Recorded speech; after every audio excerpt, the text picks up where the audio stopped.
People have been scanning the surface of a Scottish lake for centuries in search of the Loch Ness Monster.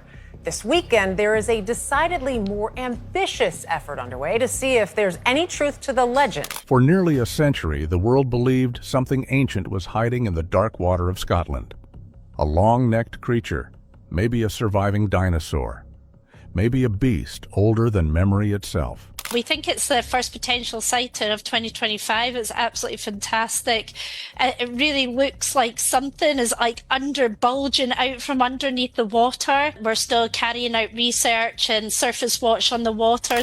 People flew across oceans to catch a glimpse of it. Scientists wasted decades chasing it. And now, after one quiet experiment using only bottles of water, the truth has finally surfaced. And it changes everything. The bottles that broke the legend. In June of 2018, a soft-spoken geneticist from New Zealand walked along the shore of Loch Ness with a small crew, a research vessel, and 250 empty bottles. His name was Professor Neil Gemmell, and he had no interest in monsters, no interest in flippers, and no interest in long-necked photographs. He was interested in water, just water. His method was almost insultingly simple compared to the million-dollar sonar fleets that had failed before him. Every fish, every bird, every mammal, every microbe living in the loch was constantly shedding tiny pieces of itself into the surrounding water. Skin cells, mucus, waste, scales, all of it carrying genetic code. If something was alive in Loch Ness, its DNA would be floating in the water for up to a full day after it passed through.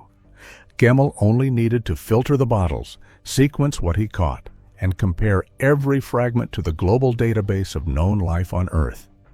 He sampled at the surface, at the middle depths, and near the bottom. He covered the northern basin and the southern basin. He worked alongside Adrian Shine, the naturalist who had been studying this lake since 1973. The man who had led the legendary Operation Deep Scan in 1987 and built the visitor exhibits at the Loch Ness Center.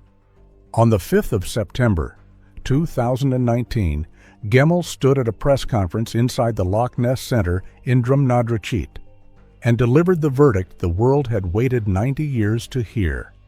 He had identified roughly 3,000 species in his samples. He had run his data against 4 major theories that the public had argued over for decades. The plesiosaur theory, which imagined a surviving prehistoric reptile, was dead. There was no reptilian DNA anywhere in the loch. The giant sturgeon theory was dead. There was no sturgeon DNA. The Greenland shark theory was dead. There was no shark DNA.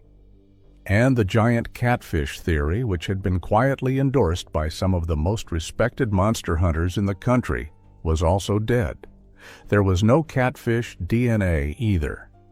But one species lit up his readings at every single depth, in every single region of the loch, in concentrations that genuinely surprised him. Eels. European eels. Anguilla anguilla. They were everywhere. Gemmell had narrowed 90 years of mystery down to a single suspect. But before anyone could understand why that mattered, they needed to understand why this lake had hidden its secrets for so long in the first place. The lake that should not behave like a lake. Loch Ness is not a normal body of water.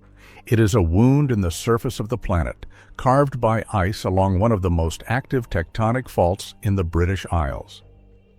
The Great Glen Fault is a 62-mile diagonal slash across the top of Scotland, and the loch sits directly on top of it.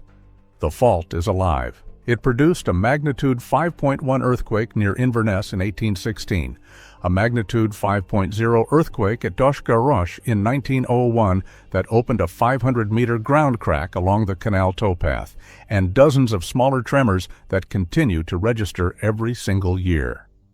The lake itself is 23 miles long. It reaches 755 feet at its deepest point. It holds 7.5 cubic kilometers of fresh water, more than every lake in England and Wales combined. Below 100 meters, the temperature stays at 5 degrees Celsius all year long.